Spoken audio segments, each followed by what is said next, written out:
नारायणं नमस्कृत्य नरं चैव नरोत्तमं देवीं सरस्वतीं व्यासं ततो जयमुदीरयेत्।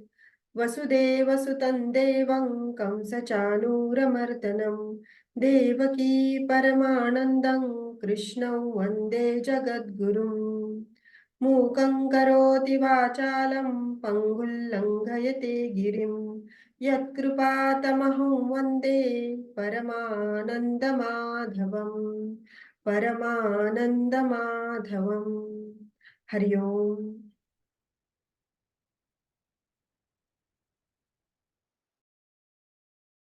तुम्ही अनम्यूट करा.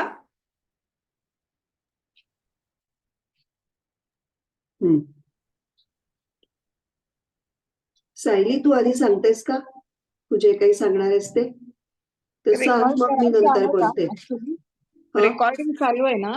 मी म्हणत होते की ते रेकॉर्ड करायचंय का तुम्ही बोलताय? तुमचं विनोबा भावेंचं काहीतरी सांगणार होतात हो, मागच्या वेळेस. सांगणार होते. ठीक आहे, मग ते आधी सांगून मग नंतर तू ते सांग. हो, चालेल. आता तिसऱ्या अध्यायाचं आपण आपल्या परीने रिव्हिजन केलेली आहे. तर विनोबा भावे नेहमी म्हणजे एक विद्वान जेव्हा तीच गोष्ट वाचतो आणि आपल्यासारखी सामान्य लोक वाचतात, त्याच्यामधून विद्वानांना काहीतरी वेगळंच गवसतं. आणि असं अनेक विद्वानांनी गीतेतून अनेक मोती शोधून काढलेले आहेत की अरे ही गोष्ट तर आपल्या लक्षातच आली नव्हती, असं त्यांचं मत बघितल्यानंतर आपल्याला वाटतं की ह्याच्यातून हे कसं पाहिजे त्यांना कळलं असेल. कारण जो तो आपापल्या उंचीवरून त्या गोष्टीकडे बघतो, आपण खालून बघतो, ते एका उंचीवरून बघतात, त्यामुळे त्यांना काही गोष्टी वेगळ्याच लक्षात येतात. आणि म्हणून मी ही पद्धत ठेवली आहे की आणि त्यांचे विचार थोडे हटके, जरा थोडे वेगळे, त्यामुळे मेन स्ट्रीम मध्ये त्यांच्या श्लोक बाय श्लोक त्यांच्या विचारांचा परामर्श घेण्यापेक्षा एकदा पूर्ण अध्याय झाला की मग त्या पूर्ण अध्यायाविषयी विनोबा भावेंनी काय मतप्रदर्शन केलंय किंवा त्यांचे काय विचार मांडले ते आपण पाहिलं तर एका वेगळ्या पद्धतीने आपली रिव्हिजन तिसऱ्या अध्यायाची होऊ शकते. तर आता आपण बघितलं की दुसऱ्या अध्यायामध्ये भगवंतांनी सगळं जगण्याचं शास्त्र सांगितलं आणि तिसऱ्या अध्यायामध्ये या जीवनशास्त्राचं स्पष्टीकरण दिलेलं आहे. म्हणजे पूर्वी आपण तत्व बघितली आणि आता कर्मयोगाच्या तिसऱ्या चॅप्टरमध्ये त्याचा तपशील सांगितला, तपशीलवार ती तत्व कशी आचरणात आणायची हे सांगितलं. तर थोडं दुसरा अध्याय आणि तिसऱ्या अध्यायाची संगती लावून घेण्यासाठी म्हणून थोडस दुसऱ्या अध्यायामधलं पटकन काही गोष्टी की कुठले बाबा सिद्धांत सांगितले दुसऱ्या अध्यायामध्ये. तर 3 महत्वाचे सिद्धांत सांगितले. एक तर आत्म्याची अमरता आणि अखंडता, दुसरं देहाची क्षुद्रता आणि नश्वरता आणि स्वधर्माची अबाध्यता. त्यातला आपल्या लेव्हलला स्वधर्मापासून आपण सुरुवात करतो.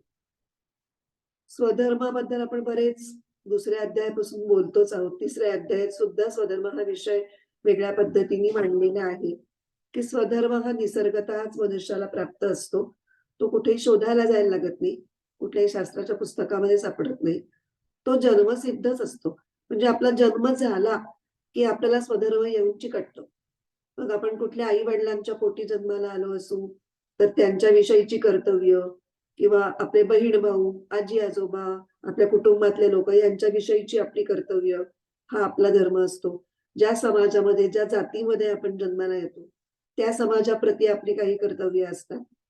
म्हणजे आपल्या जन्माच्या आधी, म्हणजे आपण तर म्हणतो की जन्माबरोबर स्वधर्म चिकटतो, पण एका दृष्टीने पाहिलं तर जन्माच्या आधीच आपल्यासाठी स्वधर्म वाढवून ठेवलेला असतो. किंबहुना तो स्वधर्म पाळावा, आपल्या हातून आचरण होऊन आपला वासनाक्षय व्हावा, यासाठीच आपल्याला जन्म मिळतो. इथपर्यंत स्वधर्माचा विचार हा विनोबा भावेंनी मांडलेला होता. मग जर इतकं जे सहज म्हणजे जन्माबरोबरच स्वधर्म आपल्याला चिकटतो, तर मग आपल्याला त्याचं पालन करण्यामध्ये एवढ्या अडचणी काय येतात, असा प्रश्न आपल्याला साहजिकच पडायला पाहिजे. तर तसा त्या अडचणी येण्याचं मुख्य कारण म्हणजे अनेक प्रकारच्या मोहामुळे आपण स्वधर्म विसरतो. मोह बाह्यतः अनेक त्याची वेगळी वेगळी रूप असतात, पण जर त्या सगळ्या मोहांच्या मुळाशी गेलं तर एकच आपल्याला दिसतं की अत्यंत प्रखर अशी आणि दृढ अशी देहबुद्धी आपण स्वतःला आणि आपल्या भोवती असलेल्या सगळ्यांना देह भूमिकेतूनच आणि फक्त त्याच भूमिकेतून बघतो आयुष्यभर. त्यामुळे मी आणि माझं म्हणून जे काही मानलेलं आहे, त्या परिघाच्या पुढे आपण जाऊच शकत नाही. म्हणजे ही देहबुद्धी जी आहे ती आपल्याला अत्यंत सीमित करून ठेवते. खूप मर्यादा घालते आणि त्यामुळे अत्यंत हीन पातळीवरून आपण विचार करायला लागतो आणि मग त्याच्यामुळे स्वधर्मरूप आरोग्याचा नाश होतो. हे सगळं बघितल्यानंतर आपल्याला कळतं, की स्वधर्माची निष्ठा ही एकाकी नाहीये. स्वधर्म निष्ठा जर खऱ्या अर्थाने पार पाडायची असेल, तर उरलेले जे 2 सिद्धांत आहेत, तेही आपल्या मनामध्ये सतत तेवढे जागृत असायला हवेत.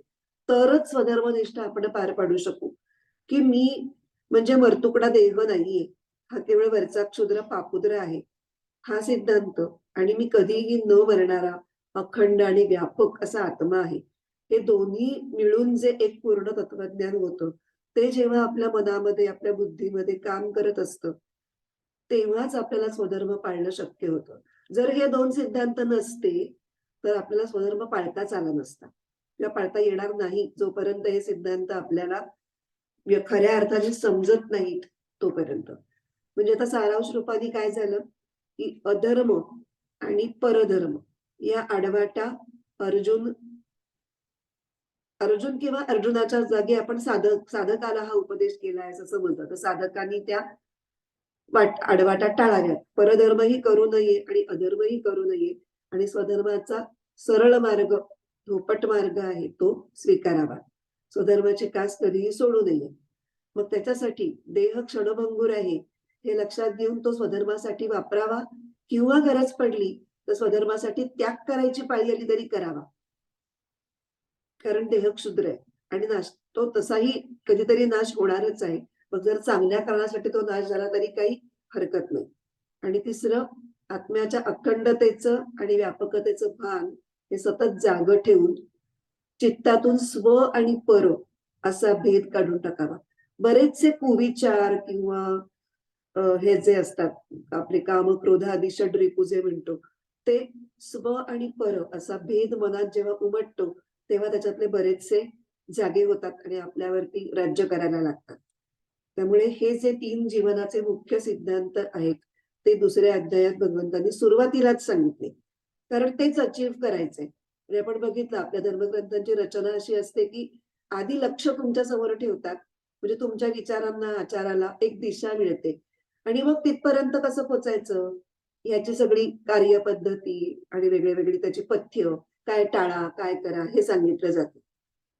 मग आता सिद्धांत सांगणं इथपर्यंत तर ठीक आहे. पण गीतेची अपूर्वता ते सिद्धांत आचरणात कसं आणायचं हे सांगण्यामध्ये जास्त आहे. नुसते सिद्धांत कळले, पण मग ते अंगी कसे आणायचे हे कळलं नाही, तर मग काहीच उपयोग नाही. म्हणून जीवनात सिद्धांत अंमलात आणण्याची जी हातोटी आहे किंवा युक्ती आहे, तिलाच योग असं म्हणतात. मग देह तुच्छ मानून आणि आत्म्याची अमरता आणि अखंडता ही लक्षात ठेवून स्वधर्म आचरण्याची ही कोणती कला आहे? योगाला कला म्हटलेलं आहे. ही कोणती कला आहे? तर ती म्हणजे कर्मयोगाच्या दृष्टीने आचरण करून फळाचा त्याग करणं. ही जी संकल्पना आहे, ती ती कला आहे. मग आता आपण बघितलं, की कर्मयोगाला वाहिलेला जरी 3रा अध्याय असला, तरी 2ऱ्या अध्यायामधल्या 47व्या श्लोकामध्ये कर्मण्येवाधिकारस्ते मा फलेषु कदाचन मा कर्मफल हेतुर्भूर माते संगोस्व कर्मणी. इथपासून कर्मयोगाची संकल्पना सांगायला सुरुवात झालेली आहे. या श्लोकाचाच आपण विचार ऑलरेडी केलेला आहे, त्यामुळे त्याचा अर्थ तर आपल्याला माहितीच आहे.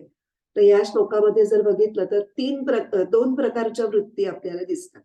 एक म्हणजे आम्ही कर्म केलं तर त्या कर्माचं फळ आम्हाला मिळायलाच हवं. तो आमचा अधिकारच आहे. असा आग्रह धरणारी फलासक्त वृत्ती.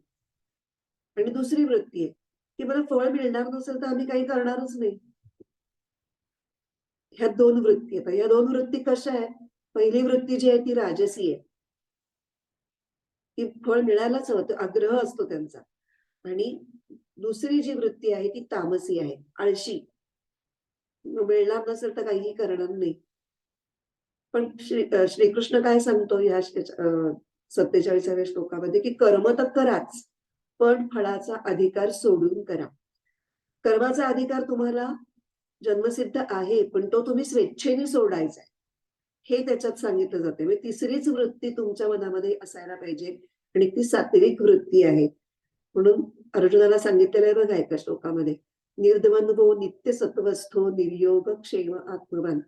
काय जास्तीत जास्त वेळ तुम्ही सत्व गुण किंवा सात्विक वृत्तीमध्ये जर राहिलात तर हा परमार्थ मार्ग तुम्हाला अधिक सोपा होईल.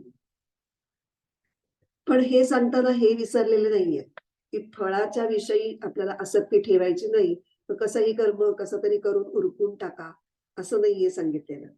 ते कर्म उत्कृष्ट झालंच पाहिजे किंवा उत्कृष्ट करण्यासाठीच ते करायला पाहिजे ही धारणा पाहिजे, असं पण गीता अगदी बजावून सांगते. आणि आपण तसं बघितलं तर सकाम पुरुषाच्या कर्मापेक्षा निष्काम पुरुषाचं कर्म हे अधिक चांगलं झालंच पाहिजे ही अपेक्षा वेगवेगळ्या कारणांसाठी योग्य आहे. कशी ते बघूयात आपण. दोन त्यातली महत्वाची कारणं आपण बघणार आहोत. की एकतर सकाम पुरुष असतो तो फळाशी खूप आसक्त असतो. त्यामुळे कर्म करत असताना फळाविषयीचं चिंतन करण्यात किंवा चिंता करण्यात त्याचा काहीतरी वेळ, त्याची काहीतरी चित्ताची शक्ती आणि चित्तामधली जागा ही त्यांनी व्याप्तच असते. त्यामुळे तो वेळ, शक्ती आणि चित्ताची एकाग्रता या तीनही याच्यावर थोडा थोडा कमी पडतो. कारण प्रत्यक्ष कर्म करत असताना कर्माकडे लक्ष देण्याऐवजी तो फळाकडेच जास्त लक्ष देतो. पण तेच जो कर्मयोगी असतो, ज्याने फलेच्छा टाकलेली असते, त्याचा प्रत्येक क्षण आणि त्याची सगळी शक्ती आणि त्याचं पूर्ण अवधान, पूर्ण लक्ष, चित्ताची एकाग्रता ही कर्मामध्येच उपयोगामध्ये आणली जाते. कर्म करताना तो इतका एकाग्र असतो की त्याला बाकीच्या सगळ्या गोष्टींचा विसर पडलेला असतो. दुसरं, सकाम आणि निष्काम पुरुषाच्या कर्मदृष्टीत जो फरक आहे तो सुद्धा निष्काम कर्म करणाऱ्या पुरुषाला अधिक अनुकूल आहे. कसा? तर सकाम पुरुष हा स्वार्थी दृष्टीने त्या कर्माकडे पाहत असतो. म्हणजे मी हे केलं, मला याचं फळ मिळालं, मी एवढं केलं, मला एवढं मिळालं. मग ह्याच्यामध्ये तो चूक करू शकतो. हा, मी नाही केलं, मी नाही मिळालं. ह्याच्यात करीन किंवा नाही करीन, एवढंच करीन किंवा तेवढंच करीन, ही सूट तो नकळतच, स्वतःच्या नकळतच तो घेतो. ते समजा आपण अभ्यास नीट केला नाही आणि मग आपल्याला चांगले मार्क पडले नाही, तर आपण काय म्हणतो, हा मी नव्हताच केला अभ्यास, मग त्यामुळे नाही मिळाले. ह्याच्यामध्ये सकाम पुरुषाला आपलं कर्म नीट झालं नाही, याच्यामध्ये आपलं काहीतरी चुकलं, नैतिक दोष तो स्वतःकडे ओढवून घेतच नाही. फार तर तो त्याचा व्यावहारिक दोष वाटू शकतो की हा, मला वेळ नाही झाला म्हणून मी नाही केलं, अमुक अमुक अडचण होती म्हणून माझा अभ्यास झाला नाही, ही व्यावहारिक आहे. पण काहीही झालं, कम व्हॉट मे, मला हे केलंच पाहिजे आणि चांगलंच केलं पाहिजे अशी आज त्याच्या मनामध्ये स्वार्थी भूमिकेतून बघत असल्यामुळे असेलच असं नाही. पण तेच निष्काम कर्मयोग करणारी जी व्यक्ती असते, ते काय करतो, त्याला स्वकर्माविषयी एक नैतिक कर्तव्य बुद्धी असते. तो कर्तव्य म्हणून ती गोष्ट करत असल्यामुळे ती नीटनेटकी आणि उत्तम व्हायलाच पाहिजे याच्या बाबतीत तो आग्रही असतो आणि त्यामुळे त्याचं कर्म अधिक निर्दोष होतं. दोन्ही कारणांसाठी फलत्याग हे अत्यंत कुशल आणि यशस्वी तत्व ठरतं आणि म्हणून फलत्यागाला हा योग किंवा जीवनाची कला असं म्हटलेलं आहे. त्यामुळे कर्मयोगामध्ये फलत्याग ही सगळ्यात महत्वाची गोष्ट आहे, हे आता आपल्याला पटलं. तर तिसरा अध्याय आता विनोबा भावे काय म्हणतात ते बघू. तिसरा अध्याय सांगतो की कर्माच्या फळाचा त्याग केल्यामुळे कर्मयोगी हा अनंत पट फळ मिळवतो. हे एक वेगळंच स्टेटमेंट त्यांनी केलेलं आहे. कसं? त्याला खूप छान छान उदाहरणं दिलेत, त्यातली आपण बरीचशी बघणार आहोत की ते कुठलं ना कुठलं तरी एक उदाहरण आपल्या लक्षात राहील आणि हा मुद्दा आपल्या लक्षात राहील की पहिलं उदाहरण देतात ते लक्ष्मीचं. की लक्ष्मीचं जेव्हा स्वयंवर ठरतं, जेव्हा लक्ष्मी समुद्र मंथनातून बाहेर येते तेव्हा ती अतीव सुंदरी असते. त्यामुळे तिच्या मागे लागतात सगळे देव दानव. तेव्हा तिचं स्वयंवर करण्याचं ठरतं की ती ज्याला माळ घालेल तो तिचा नवरा. तर ती सभामंडपात आल्यानंतर स्वतःच्या स्वयंवराचा पण काय जाहीर करते की ज्याला माझी इच्छा नसेल त्याला मी माळ घालणार आहे. तर बाकी सगळ्यांनाच तरी इच्छा असते, मग ती शोधायला लागते. शोधता शोधता तिला शेषनागावर शांतपणे पहुडलेले श्री विष्णू दिसतात, की ज्यांना ते काय स्वयंवर काय चाललंय, कोण लक्ष्मी, काही घेणं नाही देणं नाही. ते निवांत आहेत. आणि मग ती त्यांच्या गळ्यामध्ये माळ घालते आणि त्यांच्या पायाची दासी होऊन अजन्म राहते. म्हणून ती एक ओळ निघालेली आहे, न मागे तयाची रमा होय दासी. तुम्ही मागितलं तर तुम्ही सीमित करता. त्यामुळे अशा पद्धतीने आपण विशिष्ट ठरवतो की अमुक अमुक ह्याचं हे फळ मिळायला पाहिजे. ह्या विचारधारणेमधून सामान्य मनुष्य आपल्या फळाभोवती एक कुंपण घालतो. हे एवढं मिळालं की मी खुश आहे. ह्याच्यापेक्षा जास्तही मिळू शकेल कदाचित, ह्याचा विचारच नसतो आपल्यामध्ये. हे एवढं मिळालं की मला एवढं मिळालंच पाहिजे. तर तो अशामुळे अनंत मिळणारं जे फळ असेल ते तो अशामुळे गमावून बसतो आणि सांसारिक मनुष्य त्यामुळे खूप कष्ट करून एवढीच फळ मिळवतो. अल्प फळासाठी तो जीव घालवतो, रक्त आटवतो आणि कर्मयोगी थोडस करून सुद्धा अनंत पट मिळवतो. हे कशामुळे होतं? तर हा फरक जो आहे फळात मिळणाऱ्या पटींचा, तो फरक केवळ एका भावनेनी होतो. कर्मयोगामध्ये कर्म काय करता, त्याबरोबर कोणत्या भावनेनी कर्म केलं जातं, ह्यालाही खूप महत्व आहे. किंबहुना यालाच सगळ्यात जास्त महत्व आहे. मग त्याच्यासाठी आता एक अनेक 2-3 उदाहरणं दिली म्हणजे त्याच्यातली बघू जेवढी होतील तेवढी. की सुदाम्याचे पोहे, ही आपल्याला गोष्ट सगळ्यांना माहिती आहे. एवढूसचे पोहे, आता एवढा द्वारकाधीश श्रीकृष्ण, त्याच्याकडे जाताना ते एवढूसची पोह्याची पुरचुरणी घेऊन जायची. काय त्या पोह्यांना किंमत आहे? पण श्रीकृष्णाला त्याची किंमत वाटली, कारण ती प्रेमाने आणलेली होती. ती प्रेमाचा भाव त्या जेव्हा पोह्यांना चिकटला, तेव्हा ती पोह्यांची पुरचुरणी सुद्धा सुदाम्यासाठी आणि श्रीकृष्णासाठी दोघांसाठी ही खूप अनमोल अशी ठरली. दुसरं ते एक उदाहरण देतात की एक नोट घेतली. नोट म्हणजे कागदाचीच असते ना. मग आपण कागदाचा कपटा पेटवला त्याच्यातनं आग निर्माण होते. अशी जर नोट पेटवली तर त्याच्यातनं जो काही अग्नी निर्माण होईल त्याचा काय उपयोग होईल? थेंबभर पाणी तरी त्यांनी तापलं जाईल का? नाही. म्हणजे तसं त्या त्या दृष्टीने त्या नोटेची काहीच किंमत नाही. पण त्या नोटे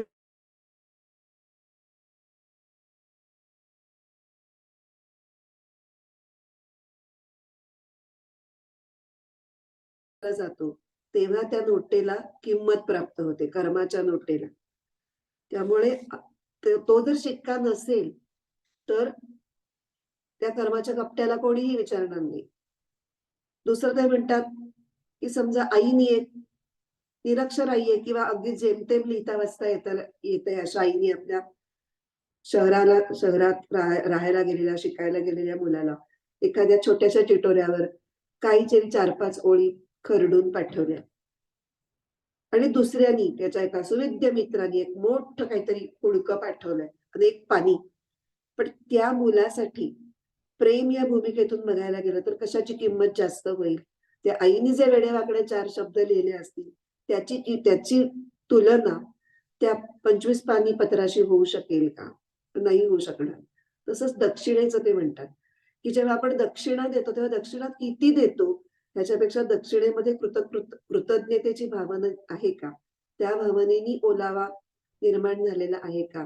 ह्याच्यावर दक्षिणा देण्याच्या संपूर्ण प्रक्रियेचं फळ हे अवलंबून असतं.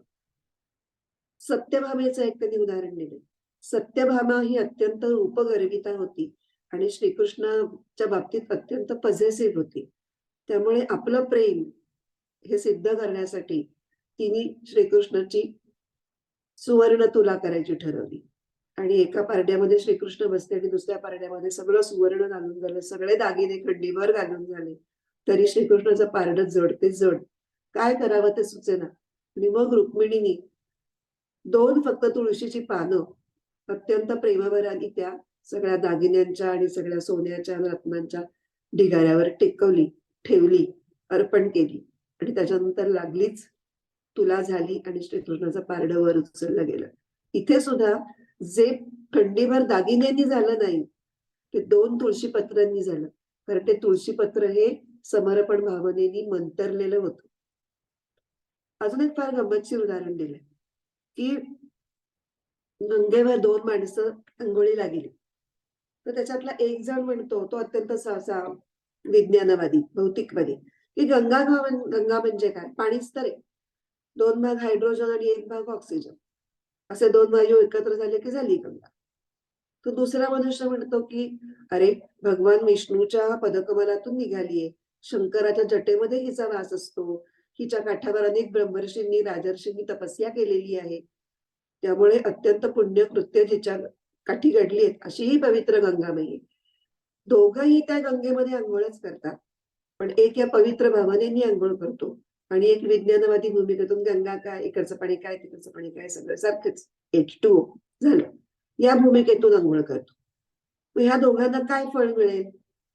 देहशुद्धीचं फळ दोघांनाही मिळेल. दोघांचंही अंग स्वच्छ होईल. पण चित्तशुद्धीचं फळ हे त्या भावनेनी, गंगेबद्दलच्या पवित्र भावनेनी ज्यांनी स्नान केलं त्याला ते सुद्धा फळ मिळेल. चित्तशुद्धीचं फळ मिळेल.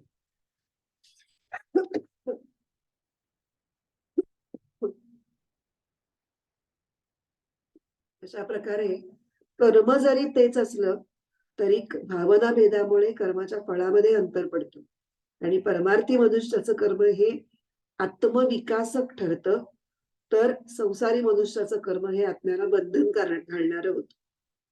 कर्मयोगी जर शेतकरी असेल तर तो शेती स्वधर्म म्हणून करेल, त्यामुळे त्याच्या पोटाला मिळेलच. म्हणजे पोटाला मिळण्याचं फळ हे गौणच आहे. पण पोटाला मिळावं म्हणून तो शेती करत नाही, तो शेती स्वधर्म म्हणून करतो. शेती करता यावी म्हणून तो खाणं हे साधन मानतो आणि स्वधर्म हे त्याचं साध्य असतं. तेच दुसरा शेतकरी जो पोटाला मिळण्यासाठी शेती करतो, त्याचं साध्य काय आहे? पोटाला मिळणं हे. आणि शेतकीचा स्वधर्म हे त्याचं साधन. इथे तुमच्या भावनेमुळे किंवा भूमिकेमुळे फळामध्ये उलटापालट झालेली दिसते. तेव्हा सांसारिक आणि कर्मयोगी या दोघांची कर्म दिसायला जरी सारखी दिसली तरी कर्मयोगी फलासक्ती सोडून कर्मामध्येच रमलेला असतो. संसारिकाप्रमाणेच तो दिसतो. त्याचं कर्म बाहेरून दिसताना काहीच वेगळं दिसणार नाही, पण त्याची आंतरिक भावना कर्माविषयीची ही निराळी असते.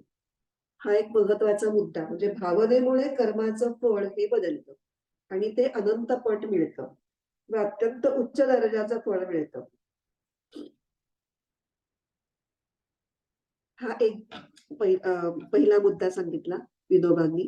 त्याच्यानंतर दुसरा मुद्दा सांगितला की कर्मयोगाचं कर्म हे त्याला विश्वाशी समरस करत असत. ही भूमिका कुठपासून कुठपर्यंत त्या श्लोकांमध्ये आली सांगू? 9 ते 19 जे यज्ञ कर्म ही जी संकल्पना आहे, त्याग भावनेनी आणि अनेक चक्र, एवं प्रवर्तितम चक्रम नानुवर्तयति हयः अघायुरिंद्रिया रामो मोघम पार्थ सजीवती. म्हणजे सृष्टीमध्ये सहजपणे दुसऱ्यासाठी करणं या भूमिकेतून अनेक चक्र चालू आहेत. ती कुठल्याही स्वार्थाखेरीज आहेत, निस्वार्थपणे चालू आहेत. आणि ज्याला या सृष्टीचं भान असतं की आपण या सृष्टीमधला एक घटक आहोत, आपण आपला एकटाच झेंडा घेऊन बसलोय असं नाही, आपण सगळ्यांच्यामुळे आहोत, त्यामुळे आपलाही उपयोग इतरांसाठी व्हायला पाहिजे, ही भूमिका कर्मयोगाच्या मनामध्ये असते. त्यामुळे तो साहजिकच प्राणी, पशु पक्षी, वातावरण या सगळ्यांचीच काळजी घेणारा असतो आणि सृष्टीतली सगळी चक्र अधिकाधिक चांगली कशी राहतील याचा विचार तो करत असतो. आता तिसरा मुद्दा आहे तो कर्मयोगाची विविध प्रयोजन काय. कर्मयोग आचरल्यामुळे नेमके काय काय फळं मिळतात, जी अनंत फळं आपण म्हणली त्याच्यातली कुठली कुठली महत्वाची फळं आहेत, काय साधायचंय कर्मयोगाने. तर एकतर कर्मयोगी हा सतत कर्मरत तर असतोच, त्यामुळे त्याची शरीर यात्रा तर चांगलीच चालते. त्याचं शरीर निरोगी आणि स्वच्छ राहतं. देह आणि बुद्धी दोन्ही सतेज राहतात. हे तर होतच. त्याचबरोबर ज्या समाजामध्ये तो कर्मयोगी काम करत असतो त्या समाजाचं सुद्धा कल्याण होतं, कारण तो समाजाभिमुख असतो. समाजाची काळजी करून तो आपला व्यवसाय नोकरी करत असतो. म्हणजे उदाहरणार्थ एखादा कर्मयोगी शेतकरी अधिक पैसे मिळेल म्हणून तो त्याच्या शेतामध्ये अफू किंवा तंबाखू पेरणार नाही. मी जर शेती करतो तर त्या शेतीमधून जी गोष्ट उत्पन्न होते त्यांनी इतरांचं भलंच व्हावं, वाईट होऊ नये म्हणजे त्याचं जे कर्म असतं ते तो समाजाच्या मंगल होण्याकडे, समाजाच्या हिताशी तो जोडत असतो सारखा. अशा पद्धतीने तो समाजाचंही कल्याण करणारा असतो. आणि ह्याच्याशिवाय म्हणजे ही 3 फळं झाली. एक शरीरयात्रा चालणं, देह आणि बुद्धी सतेज राहणं आणि समाजाचं कल्याण होणं. तर चौथं काय मिळतं? तर चित्तशुद्धीचं मोठं फळ कर्मयोगाला मिळतं.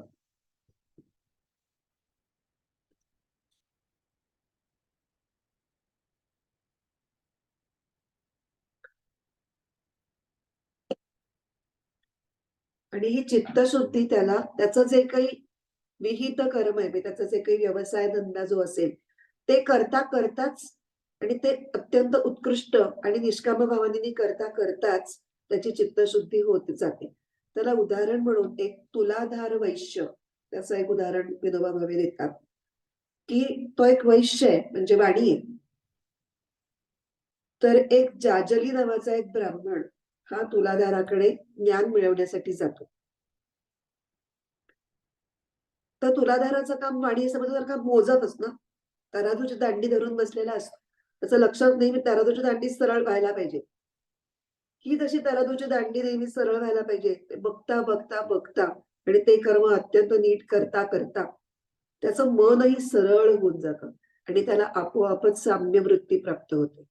तर विनोबा भावे म्हणतात, की जे तुमचं कर्म आहे, ते जर तुम्ही अत्यंत लक्षपूर्वक आणि उत्कृष्ट करण्याकडे पूर्ण लक्ष दिलत, तर तुमची चित्तशुद्धी आपोआपच होईल आणि त्या कर्मातूनच तुम्हाला ती चित्तशुद्धी मिळेल. त्याच्यासाठी त्यांनी बरीच उदाहरणं दिलीत. बऱ्याचशा संतांची उदाहरणं दिली आहेत, की सेनाधारी तो सगळ्यांचं म्हणजे हजामत करायचा आणि डोक्याचा मूळ काढायचा. तर ते काम करता करता त्याला कधीतरी असं उपजलं, की आपण इतरांची डोकी स्वच्छ करतो. मग माझ्या डोक्याचं काय? माझ्या बुद्धीतला मळ कशाने निघेल? आपोआपच म्हणजे त्याला कोणी तो कुठल्या गुरुकडे गेला नव्हता, की त्याला त्याची कुठली शास्त्र वाचली नव्हती. पण त्याचे कर्म उत्कृष्ट करता करता त्याला आपोआप ती बुद्धी स्फुरली. त्यामुळे त्या कर्मयोगांना त्या धंद्यातल्या भाषेतून त्या प्रकारचं भव्य ज्ञान हे प्राप्त झालं. कारण त्यांची कर्म ही त्यांची शाळा होती. अध्यात्माची शाळा होती. कारण ती त्यांची कर्म ही उपासनामय आणि सेवाबुद्धीने केलेली होती. फळासाठी, संकुचित वृत्तीने, स्वार्थ साधण्यासाठी नव्हती आणि त्यामुळे ती जरी दिसायला व्यावहारिक होती, तरी ती असायला आध्यात्मिक होती. हा एक फार छान मुद्दा त्यांनी मांडला. आता चित्तशुद्धीपर्यंत आपण 4 फळं बघितली. आता अजून एक फळ मिळतं कर्मयोगाच्या कर्मापासून आणि ते म्हणजे समाजाला आदर्श लाभतो. हा सुद्धा भाग आपण आपल्या ह्याच्यामध्ये बघितलंय, की ज्ञानी माणसाला सुद्धा गीता उपदेश करते, की आता ज्ञानी झालास म्हणून तू कर्म सोडू नकोस बरं का. तुझ्याकडे पाहणारे अनेक जण आहेत. आणि तसं पाहायला गेलं तर प्रत्येकाकडे पाहणारे अनेक जण असतात. म्हणजे आपण स्वतःला खूप ज्ञानी समजत असलो, अगदी अज्ञानी समजत असलो, तरी सुद्धा एका कुटुंबात सुद्धा एक हायरार्की आपोआपच असते. वडील, आई, मग त्याच्यानंतर मोठा भाऊ किंवा बहीण, धाकटी भावंडं हे वरच्यांच्याकडे बघून वागतच असतात. कळत नकळत वरचे काय वागतात, इतर कसे वागतात, ह्याचा आपल्या वागण्यावर, बोलण्यावर जेव्हा एखादं लहान मूल काहीतरी त्याला न शोभेल असं काहीतरी बोलतं, तर म्हणतो, "हं, घरात कोणीतरी बोललेलं असणार आहे. त्याच्याशिवाय कसं या चिमुकल्याला हे कळलं?" आणि असं काहीतरी वयाला न साधणारी मुलं पटकन बोलून जातात. ते कारण ऐकत असतात. त्यांच्या कानावर जे पडत असतं, ते कुठेतरी ते बरोबर पण त्यांना कळत नाही, की ही वापरतोय ही वेळ किंवा जागा चुकीची आहे का बरोबर आहे, हे भान त्यांना नसतं. तसं समाजात आधी जन्मलेले आणि मागून जन्मलेले असा एक भेद तर कायमच असतो. त्यामुळे आधी जन्मलेल्यांनी मागून जन्मलेल्यांना धडा घालून द्यायचा असतो. तर असं उदाहरण हे समाजाला घालण्यासाठी कर्मयोगाशिवाय दुसरा कोण अधिक योग्य मनुष्य असेल. आणि कर्मयोगी जेव्हा हे करत राहतो, ज्ञानी कर्मयोगी, तो कर्मातच आनंद मानणारा असल्यामुळे तो सदैवच कर्म करीत राहतो. आणि त्यामुळे विनोबा म्हणतात, की समाजामध्ये दंभ माजत नाही. दंभ म्हणजे काय?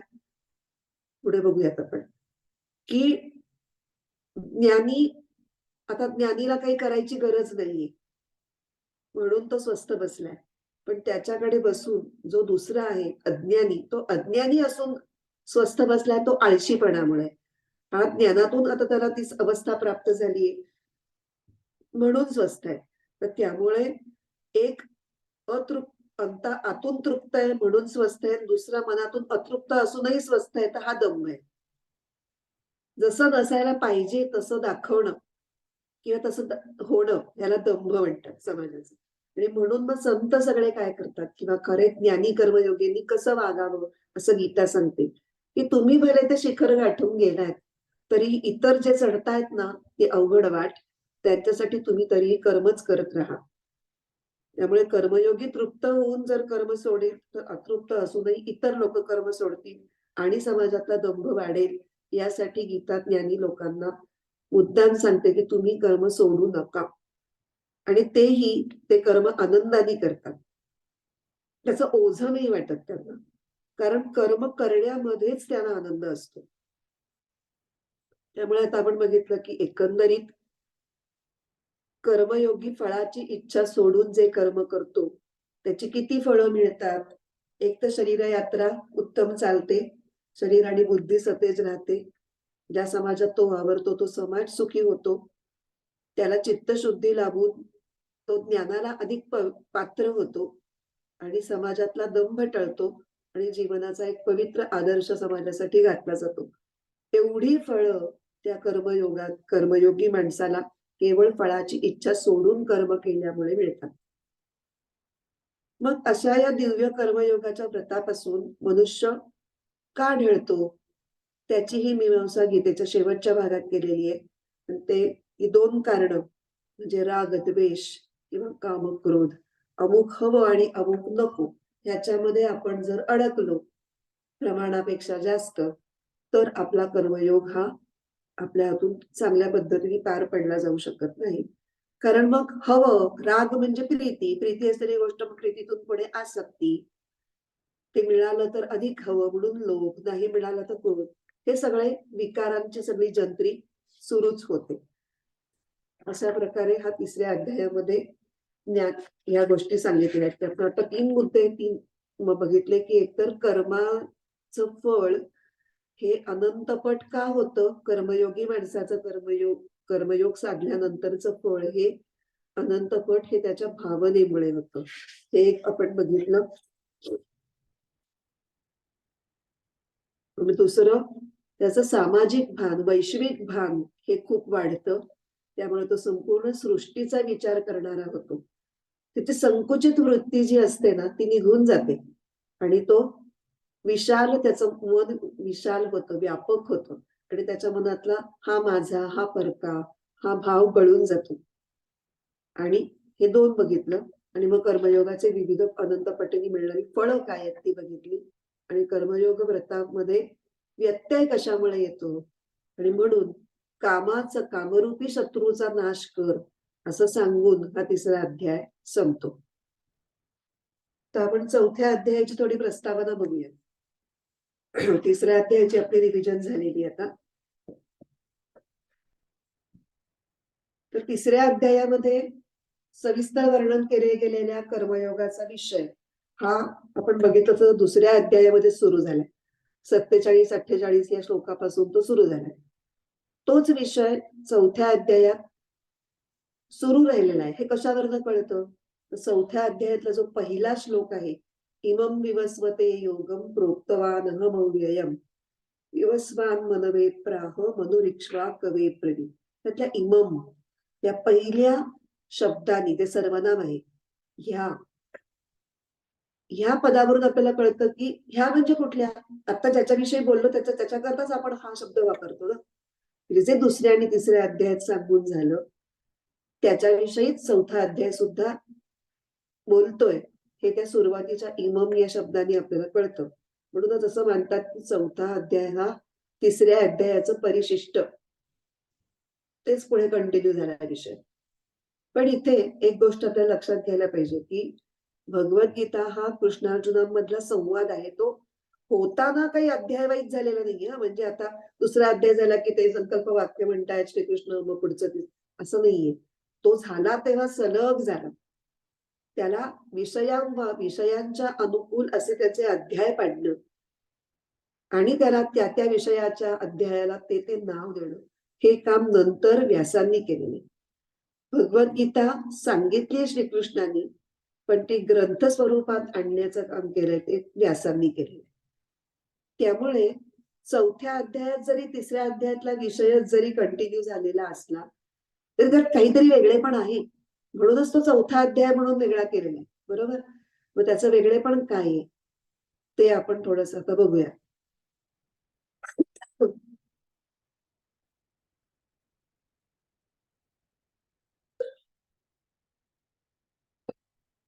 कर्मयोगामध्ये दोन गोष्टी मुख्य आहेत.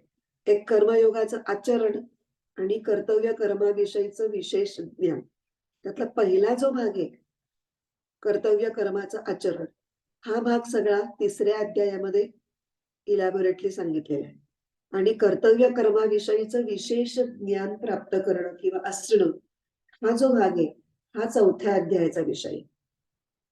तिसऱ्या अध्यायामध्ये अजूनही काही कारण आहेत की चौथ्या अध्यायामध्ये काय गोष्टी आणि का सांगितलेल्या आहेत, त्या आपण आता एक एक बघत जाऊया.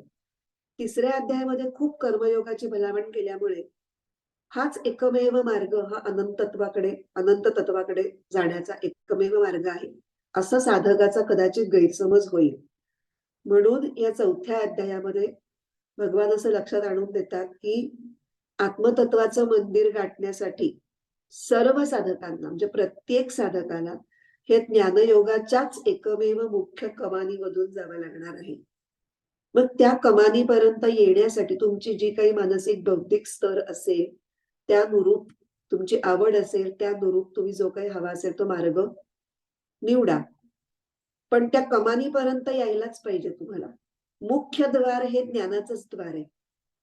ज्ञानेनैव तु कैवल्यम, म्हणजे मोक्ष हा फक्त ज्ञानानेच मिळणार आहे. ज्ञान मिळण्यासाठी, पात्र होण्यासाठी इतर गोष्टी आहेत. मग तो कर्मयोग असेल, भक्तियोग असेल, काही प्रमाणात ज्ञानसाधना असेल. जे अत्यंत बुद्धिमान असतात आणि त्यांचं चित्त चटकन एकाग्र होतं, असे योग्यांना ज्ञानमार्ग हा सुलभ वाटतो. ते तुमच्या प्रकृतीला जे काही कन्व्हिनियंट असेल त्याप्रमाणे तुम्ही तो मार्ग स्वीकारा. पण ईश्वराच्या दिव्य वेदीचं दर्शन घेण्यासाठी ज्ञानयोगाच्याच महाद्वारामधून एंट्री आहे, हा एक मुद्दा चौथ्या अध्यायामध्ये सांगण्याचा प्रयत्न आहे. कर्मयोगाच्या पूर्वसाधनेनंतर जेव्हा मन आणि बुद्धी ह्याची एकसंधता साधकाच्या बाबतीत साधली जाते, तेव्हा तो साधक श्रवण, मनन आणि निदिध्यासन हे चांगल्या प्रकाराने करू शकतो. आणि या प्रक्रियेतून खरं आणि महान सत्य जे काही आहे ते समजण्याची पात्रता त्याच्या अंगी हळूहळू येते. आणि म्हणून या अध्यायात ज्ञानमार्गाची प्रबळ अशी शिफारस केलेली आहे. आणि केलेल्या सर्व कर्मांचं सार्थक हे ज्ञानप्राप्तीने होतं, हे सांगणारा हा चौथा अध्याय आहे.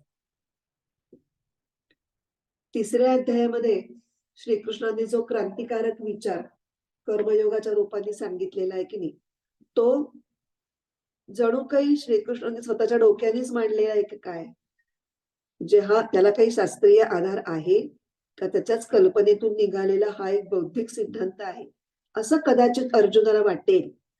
म्हणून श्रीकृष्ण अध्यायाच्या सुरुवातीच्याच काही श्लोकांमध्ये सांगतायत की या कर्मयोगाची परंपरा खूप जुनी आहे बरं. बरेच वेळेला ना या शास्त्रीय ग्रंथांमध्ये अशा शंका आपल्या मनात पण येत नाहीत बरं का, त्या शंका. पण जर तुम्हाला अशी शंका आली तर त्याचं हे उत्तर अशा स्वरूपामध्ये आधीच ती शंका प्रेडिक्ट करून त्याचं निरसन करण्याची एक स्टाईल आपल्या शास्त्रीय ग्रंथांमध्ये दिसते. अनेक जे आपले प्रकरण ग्रंथ आहेत त्याच्यामध्ये सुद्धा पूर्व पक्ष उत्तर पक्ष या पद्धतीने मांडणी असते. की मग आता पूर्व पक्ष म्हणेल की असं असं असं आहे, तर सिद्धांत पक्ष सांगतो की तसं नाही, कारण हे हे हे, ही एक स्टाईल आहे. तसं इथे त्यांनी हा एक कल्पना केलेली आहे की अर्जुनाच्या मनामध्ये असं आलं तर, की श्रीकृष्णाच्या डोक्यातच निघालेली कल्पना आहे की काय कर्मयोगी, तर नाहीये, तसं नाहीये. त्याला परंपरा आहे, ती वेदात सांगितलेली आहे. आणि या श्रेष्ठ कर्मयोगाची परंपरा ही अत्यंत महान आणि अत्यंत प्राचीन आहे, हे भगवंत चौथ्या अध्यायात पहिल्या काही श्लोकामध्ये उदाहरणासहित स्पष्ट करतात. आणि ते हेही सांगतात की ते स्वतःच वेदाचे कर्ते असून त्या वेदातलं तेच जुनं जे शाश्वत सत्य आहे ते अर्जुनाला ते सांगतायत. आणि ते अत्यंत रहस्यमय असं आहे, गुह्य असं आहे, पण ते त्याला सांगतायत. तर अर्जुनाचं त्यांच्यावरती प्रेम आहे. अर्जुन हा एक निस्सीम भक्त आहे आणि श्रीकृष्णाचंही अर्जुनावर अतोनात प्रेम आहे. त्या प्रेमापोटी हे रहस्य मी तुला सांगतोय. भक्तोसी मे सखा चेती रहस्य येतदुत्तमम. हे अत्यंत उत्तम असं ज्ञान मी तुला का देतोय? तर तू माझा भक्त आहेस आणि मी तुला माझा सखा मानतो म्हणून मी तुला देतोय. कारण अर्जुनाच्या दृष्टीने पाहायला गेलं तर श्रीकृष्ण हे एक केवळ एक मित्र आहे किंवा नातेवाईक आहे. आता कुंती ही श्रीकृष्णाची आत्या, म्हणजे श्रीकृष्ण आणि अर्जुन हे बघायला गेलं तर आत्ते मामे भावंड हे नातं आहे. एक सख्यत्व आहे, म्हणजे मैत्री तर आहेच आहे. पण अतिपरिचयामुळे एखाद्या व्यक्तीबद्दलचं महत्व किंवा पूज्यभाव हा नकळतच कमी होतो कधी कधी. तर आपण रोजच भेटतो ना त्यांना. ते म्हणतात ना, घर की मुर्गी दाल बराबर. तसं आपलं नकळत होतं. आपल्याला काही मुद्दाम त्यांचा अनादर करायचा असतो वगैरे असं काही नसतं. पण आपल्याला नाहीच एवढं महत्व वाटत त्यांचं. म्हणजे मला आठवतं की माझे वडील काहीतरी मला असे उपदेश करायचे ना, तेव्हा मी अगदी अशी तोंडवाकडं करून बसायची आणि झालं का यांचं सुरू. म्हणजे आता हे हे असंच बोलणार. मी काय मागतेय त्याच्याकडे काही बघतच नाहीयेत. म्हणजे ते तेव्हा तेवढी परिपक्वता नव्हती ना बुद्धीची, की हे बाबा हे का सांगतायत? त्यांचा ज्ञान उपदेशाचं करून काय मिळणार आहे? नंतर कधीतरी योगायोगाने थोडंफार तरी काहीतरी वाचलं म्हणून मला आता इतिहासात ते वाटतं, की हं, हे त्यांनी म्हणून सांगितलं होतं बाबा. पण नाहीतर मी असंच गृहीत धरलं असतं. म्हणजे मला माझी थोडीशी पात्रता आली, निदान शाब्दिक किंवा बौद्धिक लेव्हलवर काही गोष्टी कळल्यानंतर ते किती उंचीवर होते हे मला कळलं तरी निदान. तसं अर्जुनाला ते माहिती नाहीये असं नाही. म्हणजे मलाही ते माहिती होतं, की आपले वडील खूप महान आहेत. त्यांना खूप समाजात मान आहे. पण मी त्यांच्याशी तेवढ्या महानतेने असल्यासारखं वागत होते का? नव्हते वागत. तसंच अर्जुनाचं पण झालेलं आहे. हसत खेळत सगळं चाललेलं असल्यामुळे हा खूप महान आणि परमात्मा आहे, हे त्याच्या आता थोडंसं तो विसरल्यासारखं झालं. आणि म्हणून जो आपला सारथी बनलेला आहे, त्या श्रीकृष्णाबद्दल योग्य तो पूज्यभाव आणि आदर हा त्याच्या मनात निर्माण व्हायला पाहिजे. हा सुद्धा या 4थ्या अध्यायातला एक अनेक उद्देशांपैकी एक महत्वाचा उद्देश आहे. आणि म्हणून भगवंतांनी आपल्या अवतारांचा त्रिविध हेतूचं वर्णन या अध्यायात सांगितलेलं आहे. खूप अत्यंत प्रसिद्ध असे श्लोक या 4थ्या अध्यायामध्ये सापडतात. यदा यदा हि धर्मस्य ग्लानिर्भवति भारत अभ्युत्थानमधर्मस्य तदात्मानं सृजाम्यहम् परित्राणाय साधूनां विनाशाय च दुष्कृतां धर्म संस्थापनार्थाय संभवामि युगे युगे. अवतार का घेतो परमेश्वर? त्याचे कारण मीमांसा सांगणारे हे 2 शब्द आहेत, की जेव्हा धर्माला ग्लानी येते आणि अधर्माच्या विजयाचे नगारे सगळीकडे वाजायला लागतात, तेव्हा साधूंचं रक्षण करण्यासाठी, म्हणजे चांगल्या लोकांचं रक्षण करण्यासाठी, दुष्टांचा विनाश करण्यासाठी आणि धर्म संस्थापनेसाठी मी अवतार घेतो. हे भगवंतांचं विधान सांगणारे प्रसिद्ध श्लोक हे याच अध्यायात मी आता तुम्हाला सांगितलेच. इथे शब्द कसे वापरले ते बघा. धर्मस्थापना म्हटलेलं नाहीये, धर्म संस्थापना असा शब्द आहे. फरक आहे दोन्हीमध्ये. कारण श्रीकृष्णाने काही धर्मस्थापना केली नाही. त्याच्या वेळेला धर्म अस्तित्वात होताच, पण त्याच्या धारणा चुकीच्या झाल्या होत्या. ईश्वर साक्षात्कार हा धर्माचा मुख्य उद्देश, कुठल्याही धर्माचा मुख्य उद्देश तोच असतो. पण तो सगळा हरवला गेला होता आणि कर्मकांडाचं प्राबल्य खूप वाढलेलं होतं. म्हणजे म्हणतात ना, देवापेक्षा देवघराचाच बडेजाव जास्त, किंवा पूजेतल्या भक्तिभावापेक्षा डेकोरेशनलाच जास्त महत्व, तसं थोडंसं झालं होतं. त्यामुळे कामनापूर्तीसाठी यज्ञ कर्म हे धर्माचं एक चाकोरीबद्ध असं रूप त्याला प्राप्त झालेलं होतं. म्हणून महाभारत काळामध्ये अनेक कामना पूर्ण करण्यासाठी सतत यज्ञ करणं आणि त्या यज्ञाच्या माध्यमातून वेगवेगळी ऐहिक सुख मिळवणं हाच एक जीवनाचा मुख्य उद्देश आहे, असा एक समज सगळ्या समाजामध्ये पसरवला गेलेला होता. आणि ह्या सगळ्या गोष्टी वेदात सांगितलेल्या आहेत. त्यामुळे ह्याच्या विरुद्ध बोलणं म्हणजे वेदांच्या विरुद्ध बोलणं, असा एक समाजात धाक होता.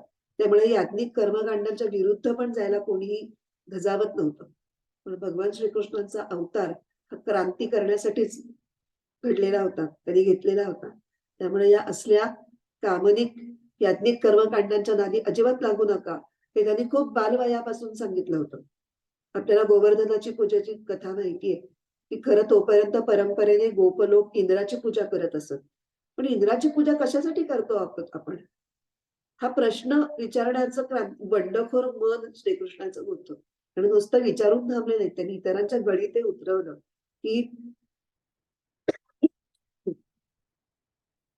आपलं धन हे गोधन आहे आणि त्या गोधन ज्याच्यावर पोचलं जातं त्या गोवर्धनाची पूजा आपण करणं हे जास्त योग्य होईल.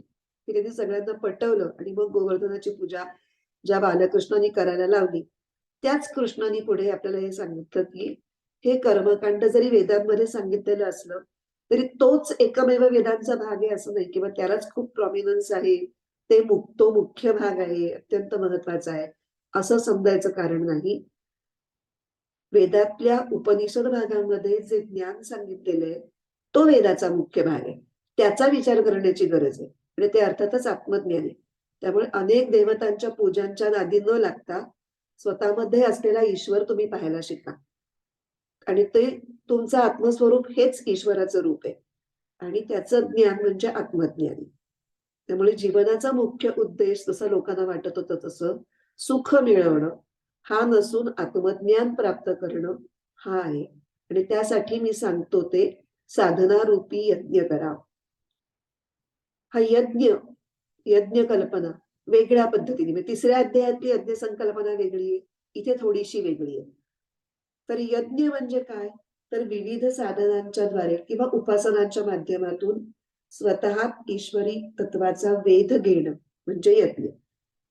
त्या यज्ञाच्या योगे आत्मसाक्षात्कार करून घ्यायचा आणि कर्मकांडाचा पसारा न घालता कर्मयोगद्वारा सत्वशक्ती आपल्यातली वाढीला न्यायची की ज्याच्यामुळे आत्मज्ञानासाठी आपण अधिकाधिक सक्षम बनू.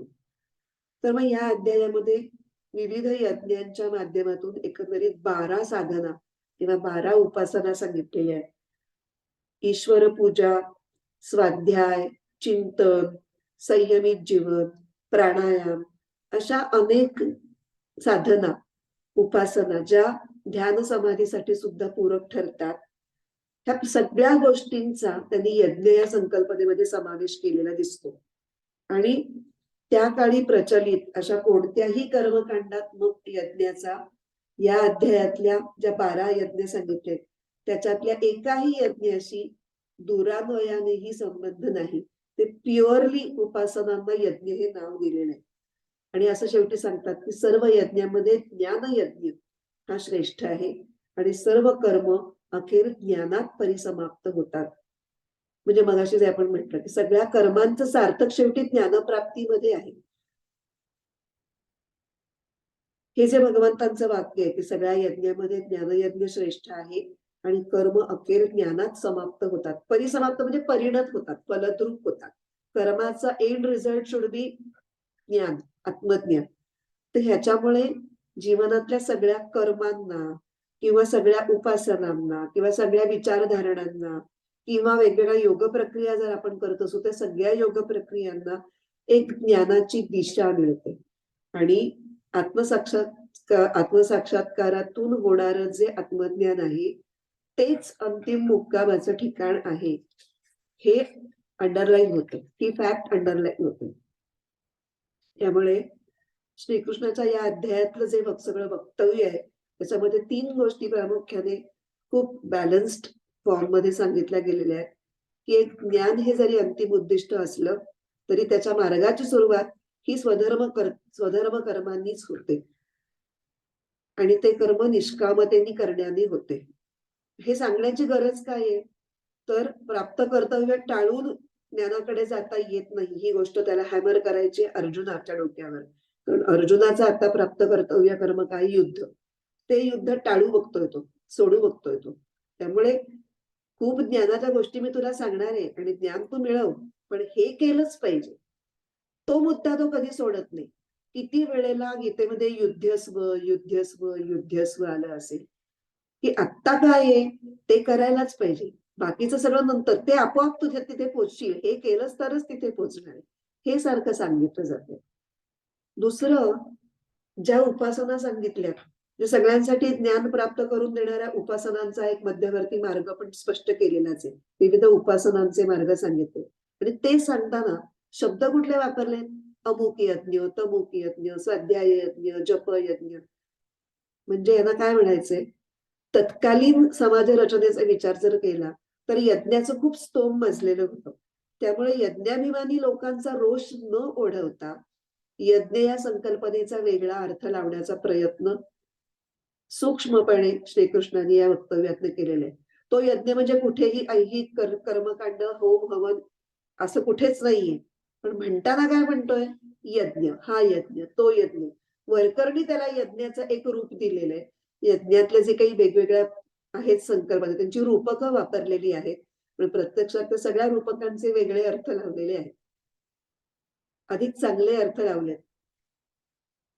त्यामुळे जर ह्या 3 मुद्द्यांचं विलक्षण संतुलित प्रतिपादन श्रीकृष्णांनी या अध्यायाभर कसं केलेलं आहे हे जर पाहिलं तर आपल्याला पटतं की त्याच्या काळात तो सर्वश्रेष्ठ वक्ता का म्हणवला जायचा. उत्कृष्ट वक्तृत्व श्रीकृष्णाच्या अंगी होत. त्याच्याबरोबरच अजून एक 2-3 गोष्टी या अध्यायात सांगितलेल्या आहेत. एकतर भगवंतांचा सगुण अवतार आणि त्यांची कर्म ही तर सगळीच दिव्य आहेत आणि ती लौकिक कसोटीच्या खूपच पुढची आहे. पण सर्वसामान्यांसाठी कर्माच्या कर्माला गुणवत्तेचं अधिष्ठान पाहिजे. म्हणजे कुठले गुण असतील तर तुम्ही कुठल्या प्रकारचं कर्म करू शकाल, किंवा हे अंगचे गुण झाले. तसंच सत्व रज तम याही 3 गुणांचा विचार करून सात्विक लोकांनी काय करावं, राजसिक लोकांनी काय करावं, अशा पद्धतीने भगवंतांनी या अध्यायामध्ये चातुर्वर्ण्याची थोरवी सांगितलेली आहे. चातुर्वर्ण्यम मया सृष्टम गुणकर्म विभागशः तस्य कर्तारमपि मां विद्य कर्तारमव्ययम्. चातुर्वर्ण्य हे जन्मावरून नसून तुमच्या अंगी कुठले गुण आहेत किंवा तुमच्यावर सत्व रजतम यामधल्या कुठल्या गुणाचा जास्त प्रभाव आहे त्याच्यावर तुमचं वर्ण ठरतो. ही गोष्ट अत्यंत स्पष्टपणे गीतेमध्ये या 4थ्या अध्यायात सांगितली गेलेली आहे. अजून एक दुसरी गोष्ट सांगितलेली आहे, गहना कर्मणो गती. कर्माची गती मोठी अवघड आहे समजायला. गहना म्हणजे काय, तर कुठल्या कर्माचं फळ काय मिळेल, कसं मिळेल, किती मिळेल, कधी मिळेल हे कोणालाही कधीही सांगता येत नाही. किंवा आत्ता जी गोष्ट घडतीये ती आधी केलेल्या कुठल्या कर्माच्यामुळे होतंय हेही तुम्हाला स्पष्ट कळत नाही. आणि म्हणून कर्म, विकर्म आणि अकर्म हे सगळंच नीट समजून घेतलं पाहिजे असं गीता सांगते. कर्मणोपि बोद्धव्यम. एक मिनिट तो शब्द सांगते मी. कर्मणो ह्यपि बोद्धव्यम बोद्धव्यंच विकर्मणः अकर्मणश्च बोद्धव्यम गहना कर्मणो गतिः. तर हे कर्म म्हणजे विहित कर्म, अकर्म म्हणजे नैष्कर्म्य आणि विकर्म म्हणजे विरुद्ध कर्म असा अर्थ काही ठिकाणी घेतलेला आहे. आणि विशिष्ट कर्म किंवा विशेष कर्म असा काही ठिकाणी अर्थ घेतला. तर हे 3 नवीन आपल्याला संकल्पना येतात, कर्म, विकर्म आणि अकर्म. त्यातलं नैष्कर्म्य आपल्याला माहिती आहे. नैष्कर्म्य हे पूर्ण कर्म झाल्यानंतरचा जो एक शांतपणा आलेला असतो तो, किंवा करून सवरून नावानिराळा, करूनही न केल्यासारखं अशी जी अवस्था असते त्याला नैष्कर्म्य किंवा अकर्म म्हणतात. तर ह्या 3 प्रकारच्या कर्मांचं विवेचन आहे. आणि ज्ञानाची महती तर वारंवार सांगितलेली आहे. आत्मज्ञानासारखं पवित्रतम असं दुसरं काही नाही. नहि ज्ञानेन सदृशम पवित्रमिह विद्यते. आणि हे आत्मज्ञान श्रद्धावंताला प्राप्त होत. श्रद्धावान लभते ज्ञानम. खूप असे प्रसिद्ध श्लोक आणि प्रसिद्ध कोट्स हे या 4थ्या अध्यायात आपल्याला सापडतात. आणि मग ह्या ज्ञानासाठी कोणते गुण आपल्या अंगी असायला हवे, तसंच कोणती पद्धत वापरायला हवी. तद्विधी प्रणिपातेन परिप्रश्नेन सेवया. म्हणजे साधकांनी काय काय करून ते ज्ञान मिळवावं, ही सगळी पद्धती आणि पथ्य ही सुद्धा साधकांनी जी अवलंबायला हवी ती सुद्धा ही या 4थ्या अध्यायात सांगितली गेलेली आहे.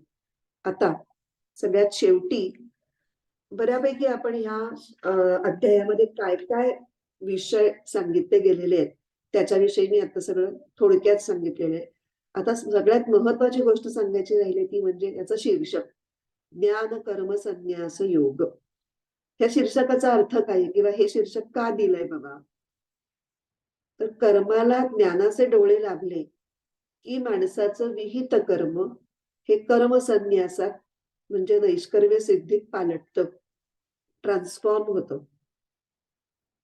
विहित कर्म ज्ञानपूर्वक केलं, जाणून समजून उमजून केलं, ज्ञानाच्या अधिष्ठानावर केलं तर ते नैष्कर्म्य सिद्धीच्या उच्च पातळीपर्यंत पोहोचतं. आणि अशा आत्मज्ञानी पुरुषाची मग सगळीच कामं ही फक्त लोक कल्याणासाठी होतात. कर्माला ज्ञानाचं अधिष्ठान आणि त्याच्यातून कर्मसन्यास असा तो क्रम असल्यामुळे त्या अध्यायाचं नाव आहे ज्ञान कर्म संन्यास योग. इथे आपण ही प्रस्तावना 4थ्या अध्यायाची पूर्ण केलेली.